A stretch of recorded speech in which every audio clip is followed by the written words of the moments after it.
Hello everyone, તો મારું નામ છે મિસબા કોકર અને અત્યારે હું ઇફતારીની તૈયારી કરું છું. તો ઇફતારીમાં હું આજે બનાવવાની છું ચીઝ બોલ, જેના માટે હું બટેટા બાફવા મૂકી દઉં છું અને અમૂલનું મોઝરેલા ચીઝ લઈને આવી છું અને બ્રેડ ક્રમ્સ.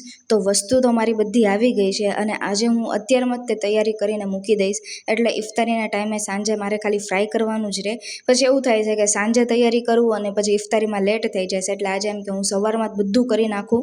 અને તમે બધા કોમેન્ટ કરીને કહો કે તમારો રમઝાન મહિનો કેવો જાય છે. અલ્હમ્દુલિલ્લાહ, માશાલ્લાહ, મારો રમઝાન મહિનો બહુ જ મસ્ત જાય છે.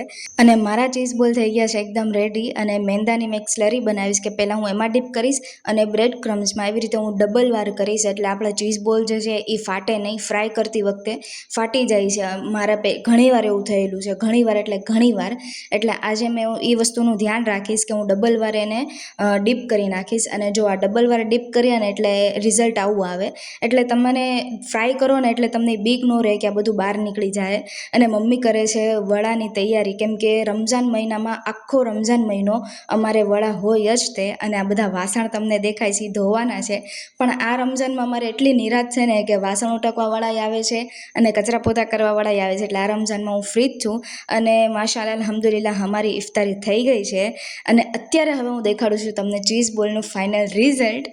તો તમે ખુદ તમારી આંખે જોઈ લો કે કેવા મસ્ત ચીઝ બોલ બન્યા છે, એકદમ ચીઝી અને એકદમ યમ્મી યમ્મી. અને હું છેલ્લા 4 વર્ષથી આવા ચીઝ બોલ બનાવવાની ટ્રાય કરું છું, પણ આવા ચીઝ બોલ બનતા જ નથી. તો ફાઇનલી હવે આ રમઝાનમાં મારા ચીઝ બોલ બની ગયા છે મને જેવા જોતા હતા. અને તમે મારી ખુશી જોવો, કંઈક અલગ જ લેવલની છે. કેમ કે આપણે સવારના મહેનત કરતા હોય અને એનું રિઝલ્ટ આવું મસ્ત આવે, એટલે એ તો ખુશી તમે ખાલી છોકરીઓને જ પૂછો કે જે એટલી મહેનત કરીને બનાવતું હોય ને એને જ ખબર હોય કે આ ખુશી એક આખી અલગ જ હોય. એટલે તમે અંદરથી જોઈ લો. સ્વીટ કોર્ન બી મેં એમાં એડ કર્યા છે, એટલે સાદને સ્વીટ કોર્ન ન ભાવે એટલે મેં એના માટે અલગ બનાવ્યા હતા અને અમારા માટે અલગ. એટલે હું તો બહુ જ ખુશ થાઉં છું કે ઓહો, મારા ચીઝ બોલ પહેલી વાર એટલા મસ્ત બન્યા. ને એમ બી બને જ નહીં યાર, સવારની મહેનત કરતી હતી. અને ખાસ વાત એ છે કે આ વખતે મેં મહેનત જે કરીશ ને એમાં મમ્મીનો કોઈ જ હાથ નથી. બધું મેં જ કર્યું છે, એકલીએ બધું મેં જ કર્યું છે.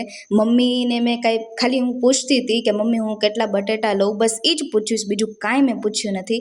બધું મેં મારા હાથે જ બનાવ્યું છે. એટલે એ ખુશી તો મને કંઈક અલગ જ છે કે આ વખતે પહેલી વાર મેં મારા હાથથી બનાવ્યું. અને તમને લોકોને જો આની રેસીપી જોઈએ તો તમે મને કમેન્ટ કરો, તો આ રેસીપી હું તમારી સાથે શેર કરીશ.